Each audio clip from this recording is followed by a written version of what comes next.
Hey, this is Steve in Dallas, Texas. It's Saturday morning, my friend, and you are listening to Light Talk. And this is Ellen ringing in the new year from the tropical island of St. Bart's, and you are listening to Light Talk. Coming to you direct from New York City, this is Dennis, welcoming you to start 2026 in style with the internationally renowned podcast, Light Talk. And this is David, coming to you from the beautiful Belmont Shore neighborhood of Long Beach, still recovering from last night's celebration of the New Year's. And if you don't already know, you are listening to Light Talk, and we are the Lumen Brothers. And sister. That's right, Ellen. Welcome, everyone, to episode 457. As you can tell from my voice, I am tired. I'm so tired. And poor Ellen was tired last week from LDI. Right. As we explained on the show. So you recovered. And I think the four of us are recovering from last night's New Year's Eve celebration. Well, what did you do to celebrate in the beautiful Belmont Shores? Well, unfortunately, I wasn't in the beautiful Belmont Shores. I was actually playing a gig, a New Year's Eve party in Orange County at some godforsaken country club. Were the village people there? Village people were not there. They left town. They were kind of run out of town. Did you play YMCA in their honor? No, I don't. I'm not a big fan. I mean, it's fun music, but it's not something I would waste my time playing. No, but one time we hired a DJ for a party, and he was playing like soft Caribbean music, and people were like not moving. And I thought, we got to get this party started. So he played YMCA, and 400 people were on their feet in 32 seconds. Then it didn't matter what he played. Exactly. It's a great dance song. And it's, it's a fun song. It's a happy song. It's like Celebrate, songs like that. Right, exactly. It's just like there's certain songs that people hear and they just, no matter how old they are too, young people, old people, it doesn't matter. You play YMCA, they're up on their feet dancing. So, right. They weren't dancing all night. We played a lot of dance music. But that being said, this old rock and roller, he's not used to playing gigs until 1 o'clock in the morning. Normally our gigs go from 6, and I'm serious. In Orange County, the gigs go from 6 p.m. to 9 p.m. Sometimes 9:30. Are you at old age homes? Oh, snap. These are clubs.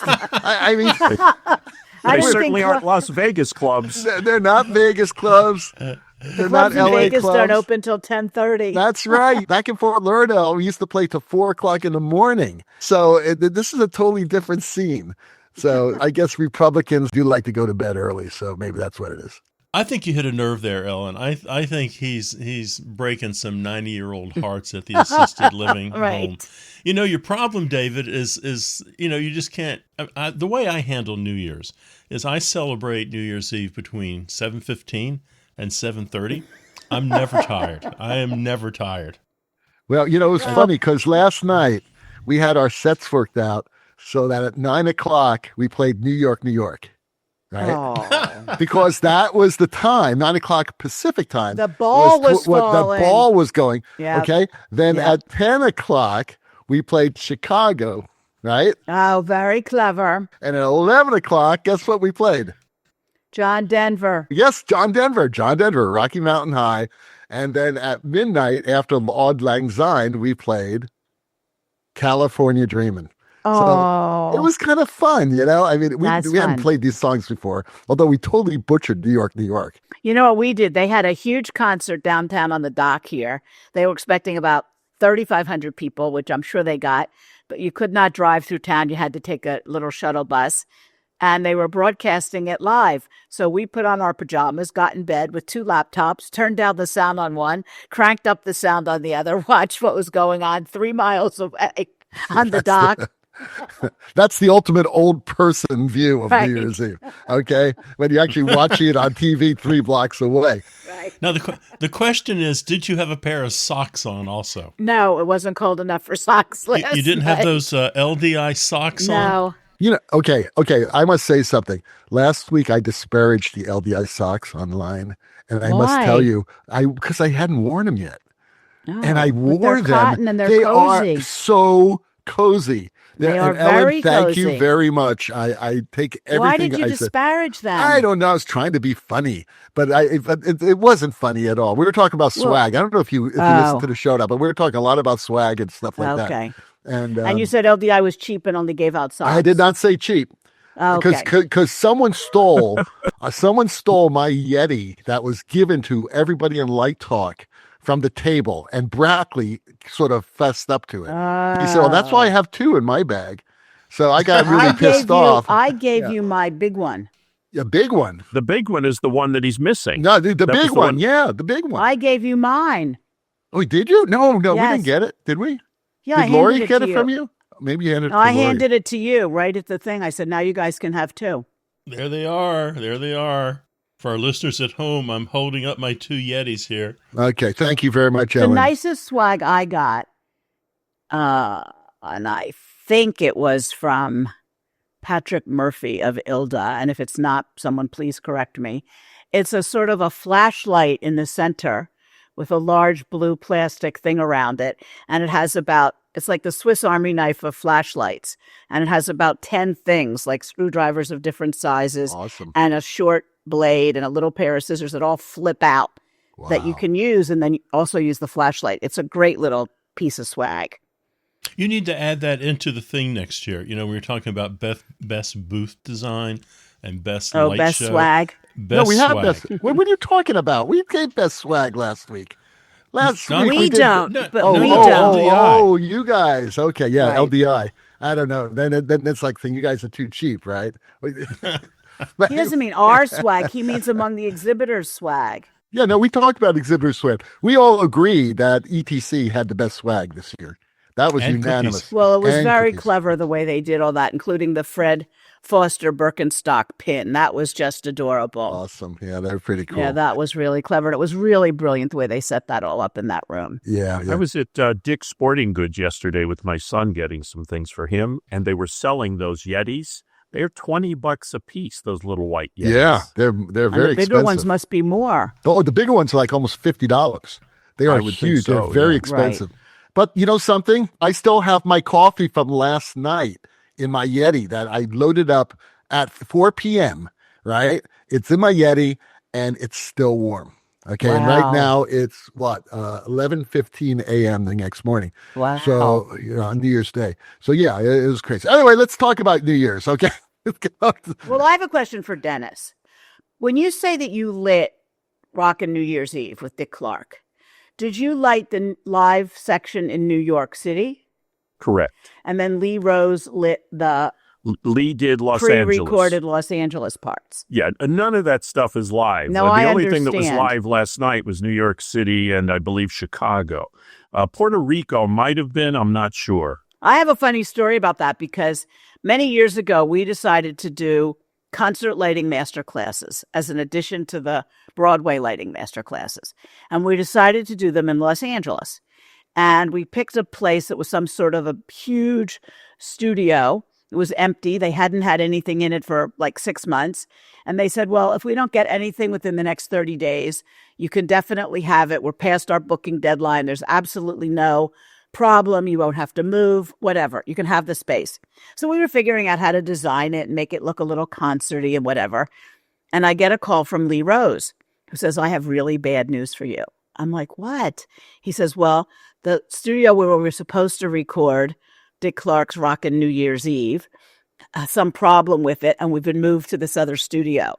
And they said that we have to get permission from you to boot you. I said, you can't boot me. This was like 15 days before the event. We'd sold all of our tickets. We had all of our catering lined up. Everything was ready to go. So we made an arrangement with him where he would leave the set in place 3 days extra because our thing was like a Saturday, Sunday.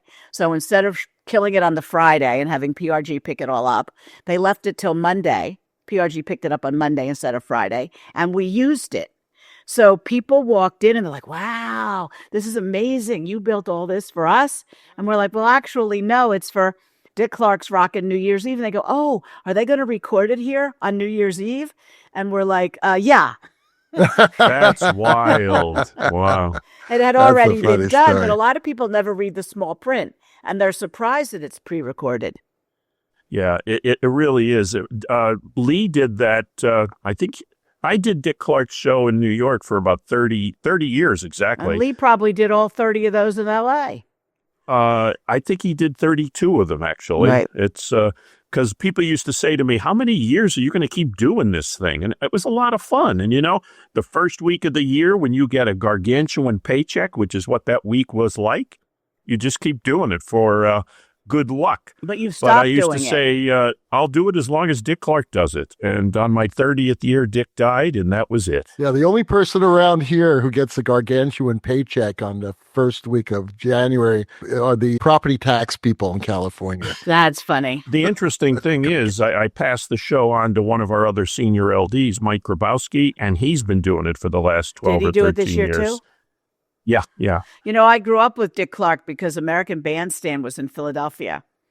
But Oh, wow. the kind of people who went on it were not from the kind of school I went to, so we never got to go. It's interesting because, I worked New Year's Eve my whole life. Even when I was a kid, my father owned a bar. I used to pass out hats and horns and things like that. But it was always a real special treat because I was right next to Dick for the whole show. Wow. And he was the first person to wish me Happy New Year's, Oh, and we that's shook hands nice. together. Well, he was quite a personality in Philadelphia, He that's was. for sure. He really was. Yeah.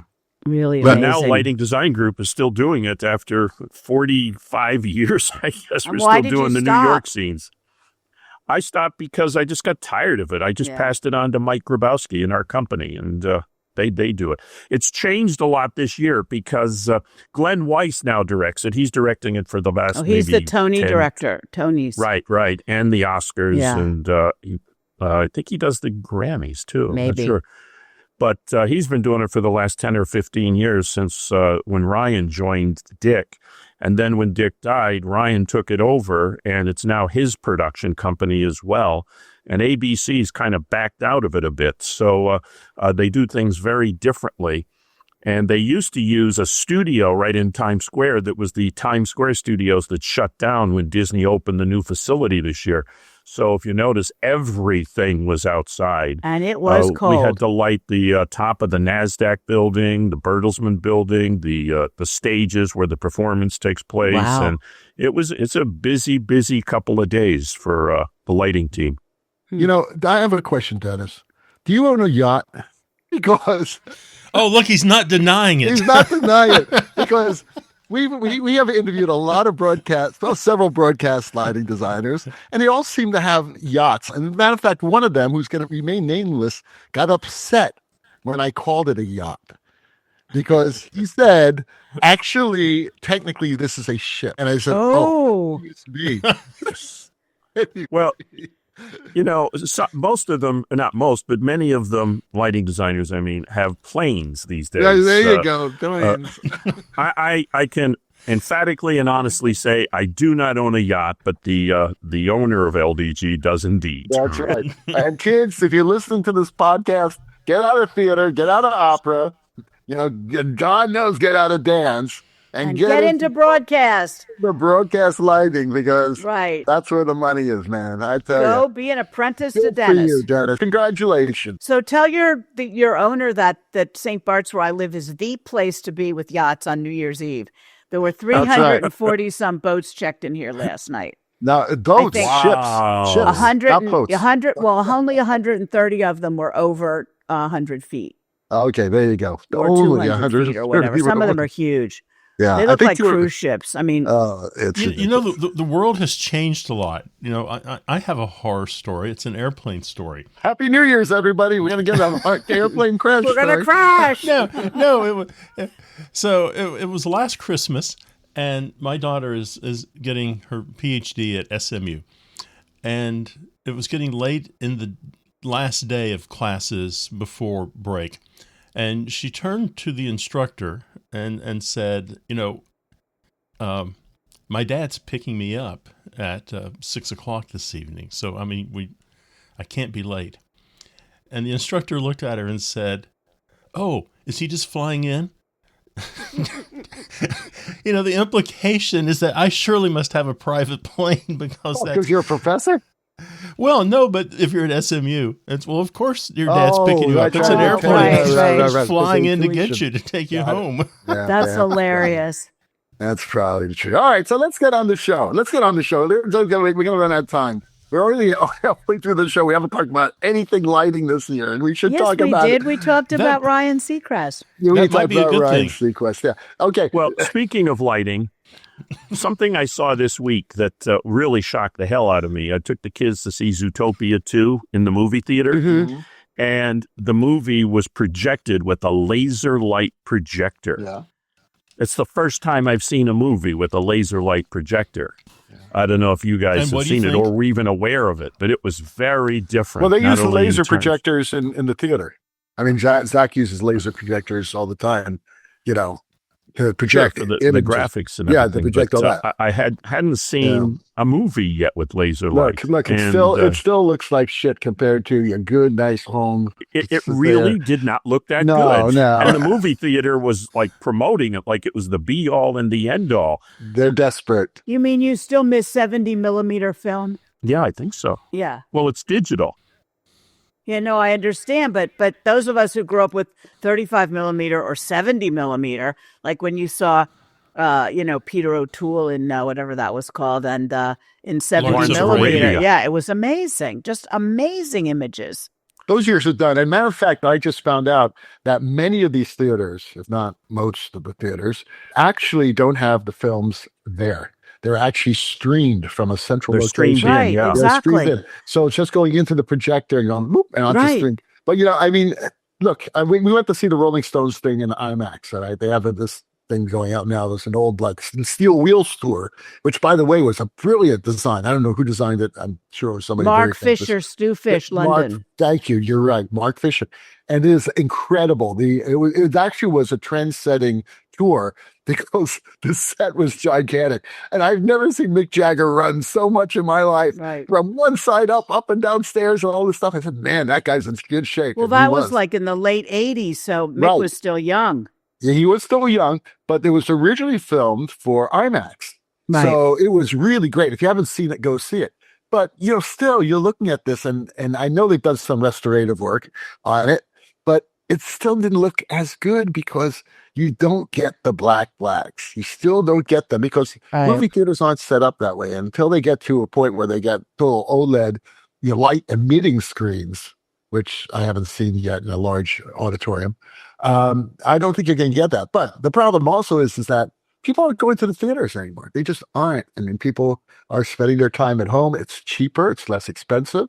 I mean, these tickets cost us $25 a piece, So it's like crazy. Now, if you're going to see Stop Making Sense, which Lori and I saw 2 years ago, it was a limited release around the country, and it was all restored. And because that was done in 16 millimeter or something like that. Actually, I think it was 32 millimeter. And that was brilliant because it was totally digitally restored, AI, and the sound was amazing. And people were dancing in the theater. That's more of an event, and that's kind of really cool. But no one, believe me, there were, in this IMAX theater that held 70 seats, 80 seats, there were 14 people there, and it was the only showing. So people are not going, and nobody was dancing. Most of them were just sitting around eating popcorn. Well, if everybody's paying for streaming services, they're going to stream at home, and they have a big screen, and they can get popcorn, they can stop and go to the restroom, There's just something special about sitting in a movie theater, though. I mean, I was a movie kid. I grew up in the movie theaters every day, or not every day, but every week I'd go to a movie. And I still love going to the theater to see a movie. Right. Well, those days are numbered, I'm afraid to tell you, my friend. Well, the discussion a couple of days ago was that as we move forward, the studios are maybe going to in a good year they might release 12 films, but what they're really thinking about is streaming the bulk and releasing maybe 7 films a year.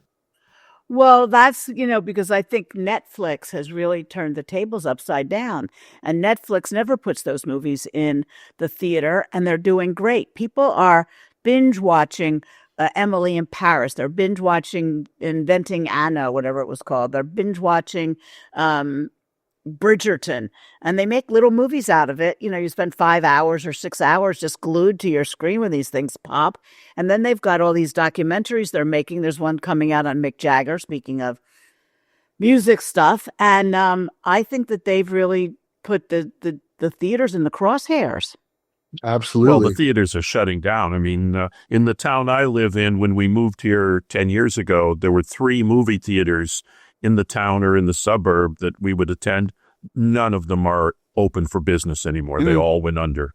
I have to drive literally 15 miles to a movie theater. Wow.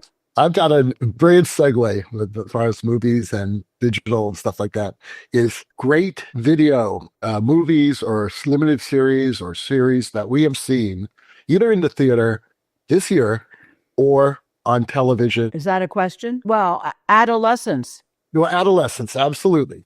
Adolescence was groundbreaking, and in so many ways, don't you think, Ellen?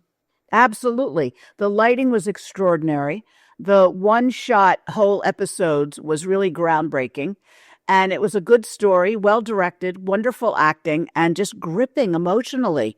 I mean, I've warned people before they watch it to get ready for some really hard stuff, and people loved it. I think it was very well received critically and by the audience. And I do think that the lighting and the cinematography in there was terrific. Similarly, we talked about the studio, which does similar things, except not as gut-wrenching in terms of its content. In a humorous way. In a humorous way, yeah. But the concept of the in one shot and everything on video, and Seth Rogen broke a lot of barriers with that particular series. Mm-hmm. And you're right. The television scope is changing, and you couldn't get that in a movie theater, I don't think. And they have the option of binge watching. Right. But, like Dennis, when you started lighting television, the cameras were the size of Volkswagens, right? I mean, the cameras were massive. Now you could. And so were the lights. Right. And now you could.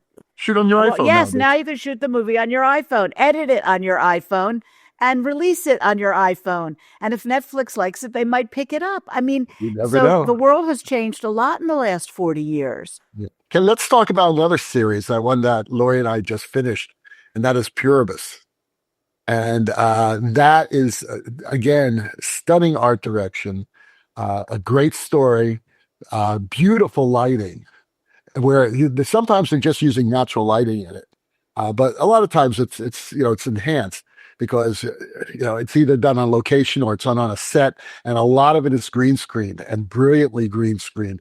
I mean, I'm listening to the podcast of Puribus. It's actually sponsored by Apple TV, and they have Vince Gilligan is on it.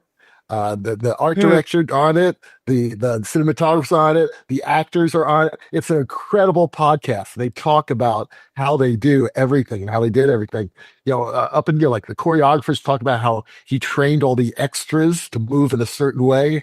It is just so interesting to theater people in the theater who, because these all people come from the theater, they come from film and theater background. So you hear in these things that you say, wow, we did this here. This is how we did that. And, gives you ideas about how to organize a rehearsal. Going back to adolescence, when you hear the whole process of rehearsing, not only the actors and the extras and the crew, but the cameras, all that had to be rehearsed, because they would go through multiple floors. People would be walking in and out of doors. They use drones. They use drones. Yeah. And they had to transfer the camera from the inside of the car onto a drone, and then it flew across the town. Right. It was just stunningly amazing. So, there's a different way of doing things. Technology is allowing us to be more creative. And I think 2025 was kind of a watershed moment. I would include 24 too, because I believe in 24, that was when Severance started. Because we started watching Severance this year, and that is another great Apple TV production, and beautiful cinematography, incredible acting, very interesting art direction. Again, these are things that you watch and you just say, wow, I wish I would have thought of that. You know what I mean? It's really clever. In that same vein, take a look at the Tonys. They used to try to recreate the musical dance numbers for the musicals or the songs or whatever, and try to recreate the lighting. They don't really do that so much anymore. If I understand correctly, they go into the theater, they video the number, and then they create as much of it as they can digitally. So most of the lights that you see, as Dennis has pointed out on other productions, are in the digital background. They're not actually lights.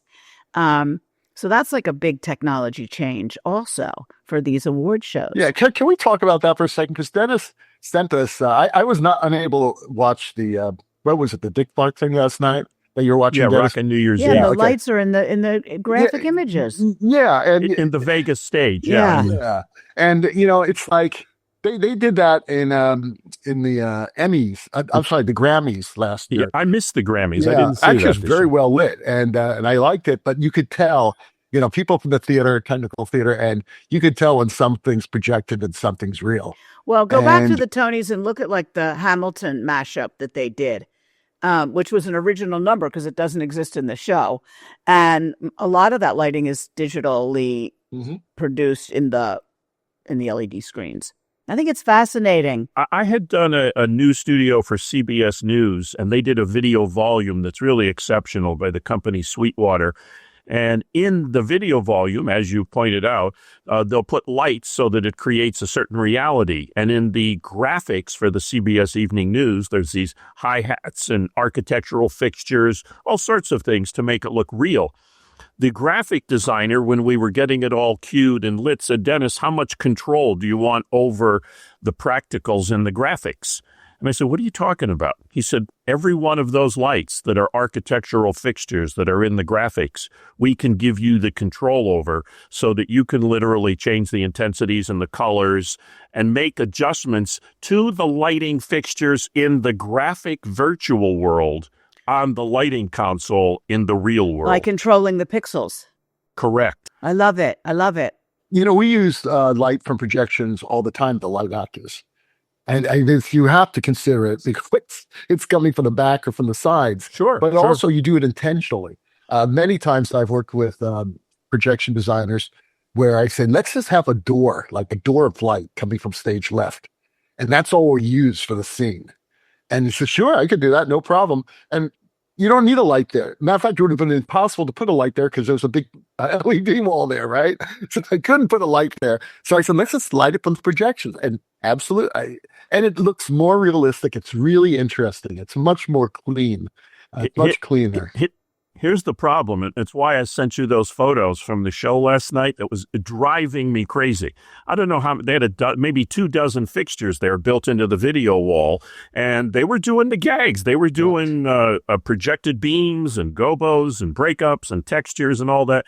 And when you'd have a close up behind like Goo Goo Dolls or whoever was performing, so you'd see all these lights that are built into the graphic, and you'd see the light emanating from the fixture.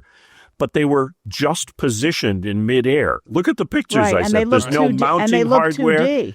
There's no cable. They don't look real. Right. They look flat. They don't look real at all. On the wide shots, it's pretty spectacular. Right.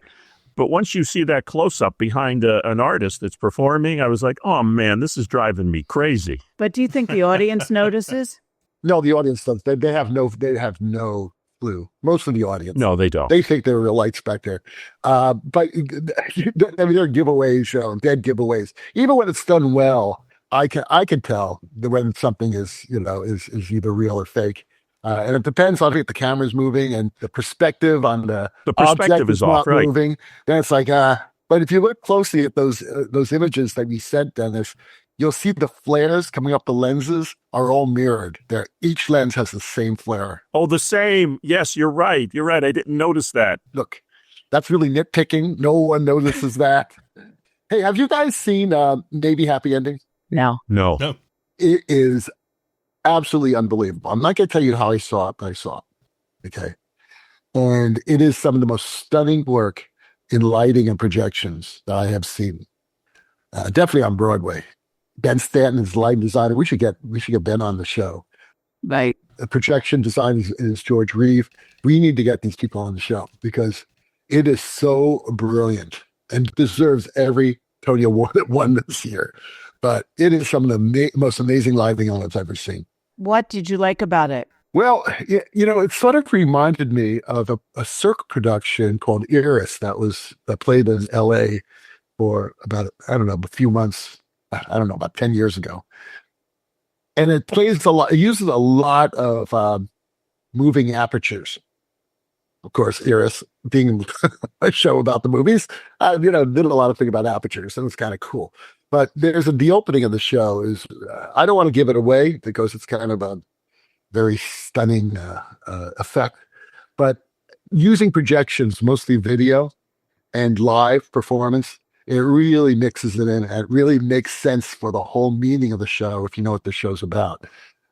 So I would highly recommend seeing that show if you can in New York, and when it goes to Chicago and probably LA. Really, really stunning. And it's a great show. It's just really very interesting and fun. Cool. And I wanted to point that out because that, I guess, technically is a 2025 show. Maybe not, it's 2024, whatever. It actually, for the story I heard, it started in Korea. It was actually a show that was in one of the Asian countries. Yes, I believe Korea. And producers went over there and they said, "Oh, let's go ahead and do it in English." And it's, can I tell you, it's a hit. That's where I think theater's going. And that's probably what the bottom line here, what I'm trying to say, is that this mixture of high tech, projections, the unity of bringing them in with live entertainment done well. And in this case, I think it's done very well, and it will only get better, I'm sure. It's very exciting. There's been a lot of video integrated into Broadway these days, more than ever before. But you know what? Going back to what you were saying, and even the shows that you pointed out, whether it's Adolescence or Severance or live theater with happy ending, let's face it, there's an incredible amount of work and stuff being put on Netflix and Amazon that have very talented people and all look very, very good. Even Steve's close personal friend Taylor Sheridan is cranking out crap and product. How many shows does he have on? 8 or 9? But they're not all spectacular, even though they look good.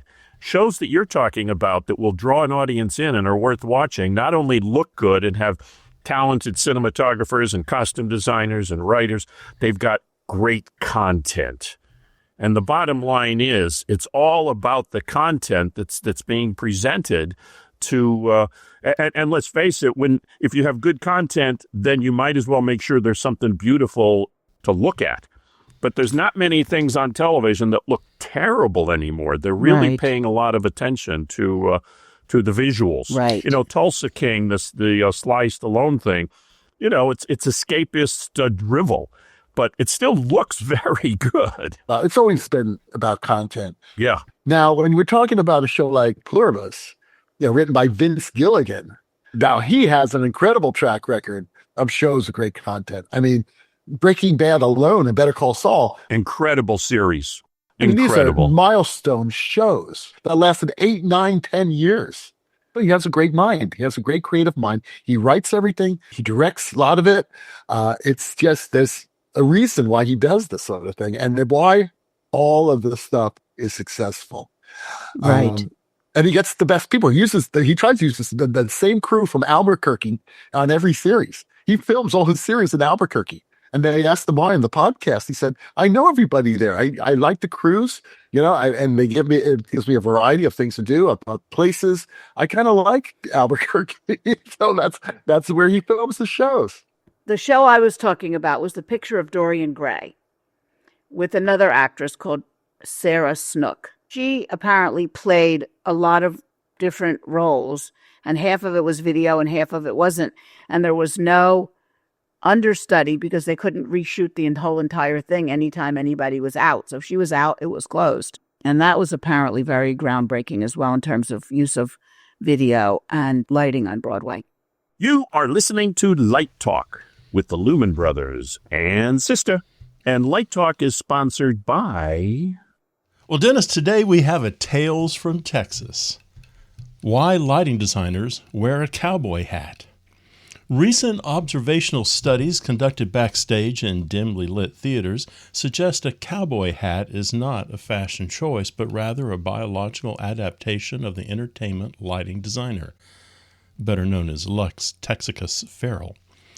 Hypothesis number 1, the brim field theory. The cowboy hat generates a localized brim-based shadow zone, known as the LBSZ. Within the LBSZ, lighting designers can safely squint, judge color temperature, and mutter, "That's not right."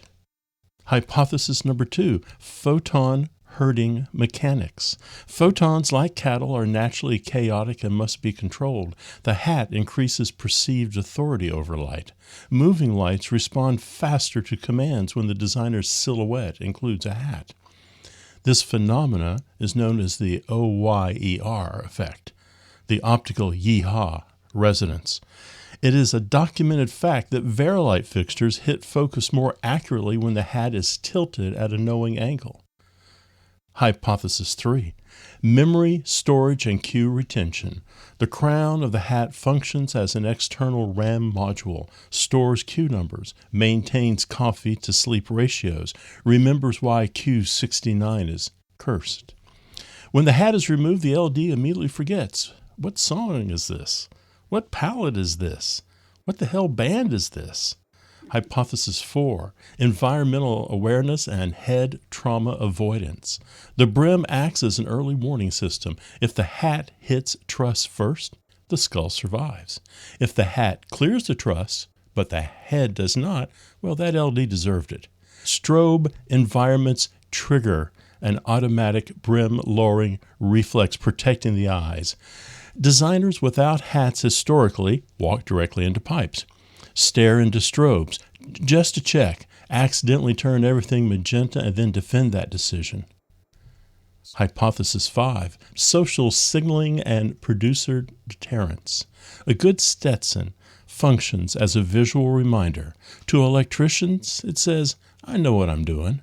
To stage managers, "I will be ready, calm down." To producers, approach slowly and with compliments. To those of the opposite sex, I'm clearly not a bass player. Producers attempting to give notes while the hat is on experience a certain urge to say things like, "Hey, partner, that show was ace high. I had some notes for you, but hell, you don't squat with your spurs on." And finally, let's circle back to the hotel and have a snort. So final thoughts, a cowboy hat is personal, emotional, protective equipment, or as we say in Dallas, PP. A fine-fitting hat is a lighting console accessory and a 10-gallon warning label in hat form. Removing the hat before the focus is considered unsafe and possibly illegal in Texas. That's Tales from Texas, folks, some of which might be true. And now, back to Light Talk. Moving on, what do we hope for in this new year in 2026 in the entertainment world, the lighting world, whatever? Go ahead. I sent you a question the other day. Maybe you're not getting my emails. Somebody on Facebook, I know one of your dreams is the AI controller that you can talk to. And a lighting designer, unfortunately, his post was riddled with bad grammar. But don't say that. He's listening to the show. No, but he's got a good question. His question, one of our listeners. I know. His question is, are AI lighting controllers killing the lighting industry? I haven't seen one yet. I don't know what he was talking about. Well, he's talking about Maestro and those things like that we saw at LDI that just program the lights to move to the music. Right. Oh, yeah. And he says that approximately 80% of his work has been in bars, clubs, and small events. And that he feels that he's losing his chance to hone his skill and, get his chops down because a lot of these little clubs and bands are using these AI programs and he's not getting hired anymore. Don't get me started because I'm playing in these clubs now and the lighting usually sucks big time. And they won't hire a lighting programmer. They won't hire even a lighting technician. They buy these cheap lights and they put them on sound, what they call sensitivity, and it moves to the sound, changes color if things get loud, things like that. That's I wouldn't exactly call that AI because this stuff has been out since Heathkit were making light organs in the 1960s. Okay, so this is like, You know what I'm talking about, Dennis. You remember those things? Yes, I made one. You made one. We all made Heathkit stuff. I made a combo organ out of Heathkit. But anyway, so no, that's not what we're talking about, people. We're talking about when it comes to AI control. Yeah, but I lighting. think that this is probably a young designer who has a good point. He does have a good point because we're suffering from it. It drives me crazy. I usually just turn them off. I just turn the lights off or have them just go to white, you know? And it's funny because everybody in the band is saying, why are there lights in my eyes? I said, because you're on stage, Dodo. Right. I mean, you know, get used to the lights in your eyes. Now, flashing lights are different, but there you go. I'm sorry, go ahead. No, I was just going to say, he says something interesting at the end. He says, why do musicians completely reject AI when talking about music, but they're open to it when it comes to the lighting side of things? Well, I've been thinking about this, and I have, it came to me last night why David is 100% wrong about this console you can talk to. Imagine, if you will, you're sitting in the theater, and David's talking to his console, and everything's going fine, and the director is sitting beside him, and the director says something like, I wish the lights were brighter. And then everything changes. No, it's not, because it knows your voice. I mean, even Alaska knows your voice. Alexa knows the difference between Lori and me. When Lori talks, she'll say, hey, Lori. Sometimes she even calls Lori sweetheart or sunshine. I have no idea what that's about. That's because Alexa is evil. Alexa's listening to you right now. If you said something like, hey, Alexa, what do you think of the podcast? She would go, well, David, it's a little long today, isn't it? It is long. We're at 11:58. And we're over almost an hour here. You know what that means? More work for me. I saw it. You're right, though. I mean, when my wife talks to Alexa, it's all sweet and natural. Yeah. At the end of the night, my wife will say, good night, Alexa. And Alexa will say, oh, good night, Bendis. You have a pleasant night. I'll say, Alexa, good night. And she'll say, go to bed, you goddamn boomer. See, I think what happens is when you guys lie down and close your eyes and you're off to dreamland, I think very quietly one phone Alexa's going, hey, Siri, what did you just think of that conversation? Yes, they do talk to each other. Well, you know, there's a joke that a man tells his wife a joke. The wife does not laugh. Siri laughs. Alexa laughs. Well, they're AI. AI thinks you're the most creative person on earth. Right. And that's part of the programming. There was a funny thing on South Park where this man and his wife were in bed and he was talking to Siri and she was saying, oh, that's a great idea. I think you should go ahead and gamble all your life savings on this wonderful idea that you have. No. You know, because you deserve to live and you deserve to find your dreams. Who cares about tomorrow? Just go ahead and do it. And the wife was nuts reading a book, hearing this, and he turns to her and goes, why can't you be that supportive? I like her. So this is what's going on. Well, if you can talk to Siri, if Siri can, I mean, you're absolutely right. I drive a 2018 car that has no digital accoutrements whatsoever. You can't even plug in your phone, okay? Much less a screen or anything else. So I was just in my daughter's brand new Honda SUV, whatever she got, and she's plugging in her phone and then having Siri be her personal assistant. Call David. Oh, absolutely. Tell him to email me the script for next week. I need episode 456. Call Steve. Please tell him we're going to do it at 2:00. Text Dennis Eyes. What would you like to text to Dennis Eyes? Tell him I loved his work on whatever last night. Dennis says, thank you. I had no idea Siri was your personal assistant while you were driving. Oh, yes, you can be. They're your personal assistant. Absolutely.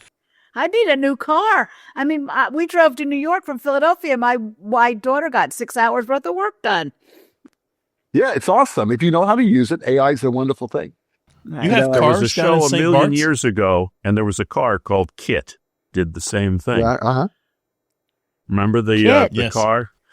No. And even before that, the old TV sitcom My Mother the Car that did everything. I loved My Mother the Car. but- Jerry Van Dyke. Remember? Jerry Van Dyke. That was the Wonderful greatest show. I used to watch it as a kid. I loved it. The car. Speaking of Jerry Van Dyke, and I know that you're a real documentary maven, David, you should all watch the Dick Van Dyke documentary on PBS that American Masters did. It was just released. I saw it a couple days ago. It is spectacular in honor of his 100th birthday, but it's a 2-hour documentary, and what a talent. One night, Dick Van Dyke was on one of the late night talk shows, and he said something about, somebody, like maybe the director of the documentary or somebody was with him saying, this was so amazing. I was just with you and your son actually came over to you and said, Dad, is it okay if I do this, that, or the other thing? And the host says, well, how old is your son? He says, 74. He says, how cute is that? They've got 174 years between them, and the son is still asking Dad if he can do something. Okay, so finally, New Year's resolutions for this year. And they give Ellen the first shot. What's your big New Year's resolution for the year? I haven't really thought about that, but there's a very cute dog podcast that's on that I love watching, the Pausecast or whatever it's called with these dogs. And one of them says, your New York resolutions do not have to be positive. You can keep being a pain in the ass. I mean, that's an attainable resolution, Well, I right? think in terms of lighting and in terms of LDI, I think my personal resolution is to figure out how to make the conference at LDI so relevant that everybody wants to go to it. Everybody wants to go to the show floor. But of the 14,000 people that go to LDI, maybe 1,000 of them go to sessions of some sort. Yeah, that's crazy. I'd like to double or triple that. But the sessions are so great. I think Better Swag would do it. Better socks. No, the socks are great, Ellen. Please, I spoke out of turn. We really picked socks that were cotton. A lot They were of those beautiful. socks out there are cheap I hate- polyester microfiber, and I was like, no. If you're getting, and there were beanies too. Did anybody get a beanie? I got the beanie. You gave me a beanie. Thank you. Right. God bless you, Ellen. I love my beanie. Good. And Lori got Good. a beanie too, but not she had a different beanie from somewhere else. Oh, okay, good. Dennis, New Year's resolution. I already blew my New Year's resolution. We're 1 day in. We're not even a full day in. We were like 12 hours in. What my main resolution was to travel less. Last year, I was going through my year. I did 25 studios last year around the country, about a dozen specials, and maybe 50 or 60 shows in those studios.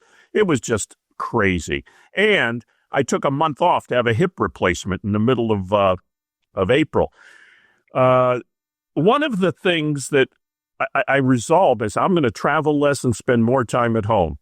And then my wife said, what's your schedule like in January? I said, well, the first 2 weeks I'm going to be going to Nashville. Then I'll be back. Then I go to San Francisco for the Super Bowl for 2 weeks. Then I come back and go to North Carolina.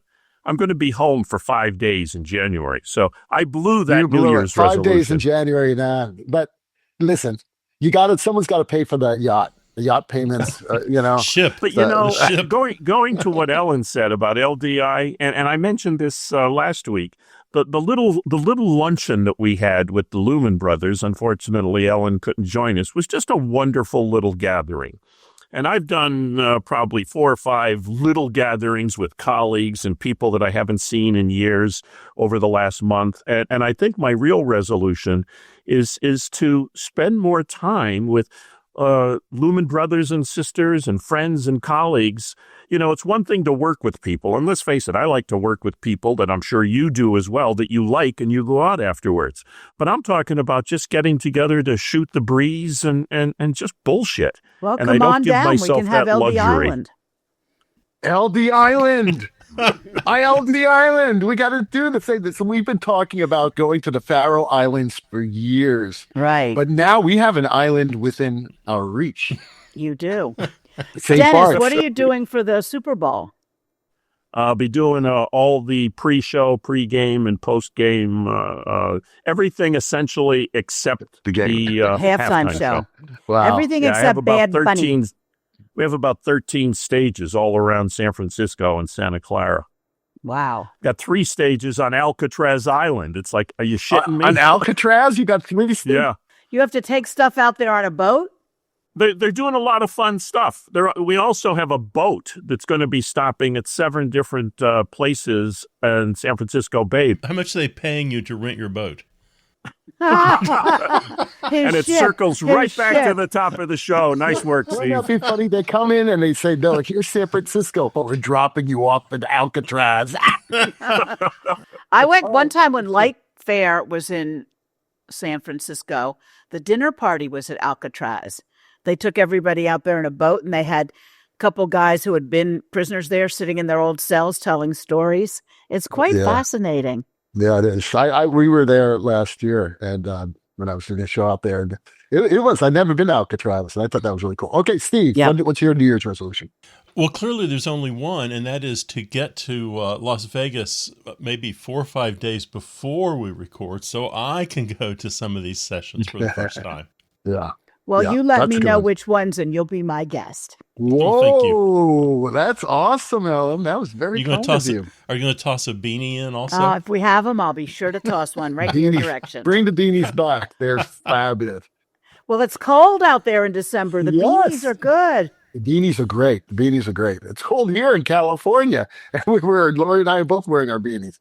Okay. The luminoids are tuning up there. It's 56 degrees, Steve. It got down to 56 last week, remember? Boy, the wolves will be coming in out of the mountains. Really? I actually watch them. I actually had to light a log for my fireplace. Well, did you see in Florida they're having a falling iguana alert because they get cold and they fall out of the trees? We were just in Florida. We got back from Florida a day and a half ago, and there were iguanas falling all over the place. It was crazy. We're watching Did you collect them for next year's swag? Yes. You know, Stan is getting older. They could have falling Stan alerts too. He's out there on the sidewalk. Stan, maybe we should get some little miniature stands. We give away Stan awards. Bobbleheads, Stan bobbleheads. All right. My resolution is to treat my wonderful wife, Lori, as well as possible from now on. And there's a really good reason because, there are two reasons. One is because she's really the most wonderful person in the world. And the second reason is that she easily turns into Snoot. So I just... She's standing behind you right now. She's right over there, actually, listening to me. Yeah, it's not good. Thank you very much. That will play well when she hears it. Okay. Well, the rocking sounds of the luminoids tell us that once again you've spent another morning listening to Live Talk, and Happy New Year's, everybody. Happy New Year's. There you go. You can hear our show on just about every podcast site out there. Check out our website at livetalk.org, and be sure to follow us on Facebook. And don't forget to subscribe to our podcast. That way you will not miss a second of this insane Light Talk madness. No guarantee is offered regarding the accuracy of any statements or opinions made on this podcast. However, if you do decide to litigate, you will have to deal with me, Snoot, from the Snoot Group. And don't get it twisted. Just because I married one of these losers does not mean I will go easy on you. So don't fuck with me. Thank you, Snoot. Make sure that we know if David doesn't keep his resolution, please. And we're coming to you from the beautiful Belmont Shore neighborhood of Long Beach, California, the tropical paradise St. Bart's, the Lone Star State, and NYC, a place where a big ball of lights in Times Square lets the whole world know that 2026 has arrived. Be sure to join us next week when we dive into more lighting shenanigans and serve up a fresh, piping hot casserole of nonsense. Light Talk, broadcasting questionable lumen knowledge and humor around the world. So see you all again this Saturday morning. And once again, Happy New Year from Light Talk. Happy New Year. Happy New Year.